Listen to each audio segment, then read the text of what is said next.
The 181 Women Helpline Meghalaya Social Welfare Department today commemorated the International Women's Day in collaboration with Nong Min Song Police Outpost along with Nong Min Song Darbar Shillong.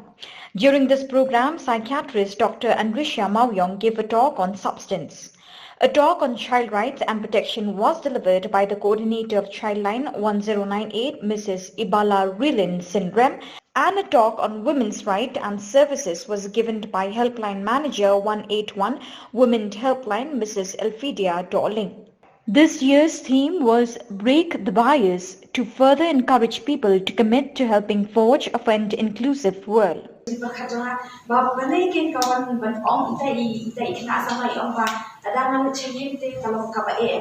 Kadang kisam ki baju ajing ete ki kimi pa ka basok ka basan kadang kita bani dari cini jahat ting padan ka puas bang dengi le cini ko angin syong ni dan hadi jat ni syong ni apa ka mensim cini kam jahat deka badan kam menta kalau ba kayen kasam ni barok away kum kana men kum ka depe badan lai tri ki mau bersiu kum kayi ka kemi pa ba ki khot kadang kata nan dan kita kijing shan bani chat ding chat kanum long Kadang kita kicik sampai pergi kerja tang yang kasar tu. Kata kena kebalang bangsan bah kacik itu yang alam kasih.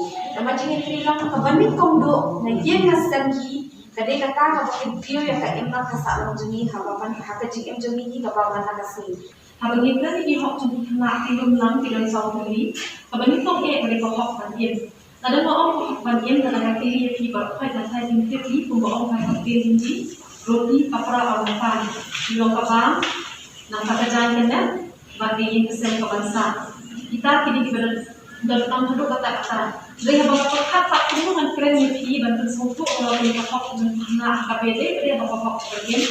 Kadang-kadang duduk kata-kata yang ini kita bahkan juga bahkan pasal ni yang kita jing kita yang kita jing kita jing kita sini betul di bawah.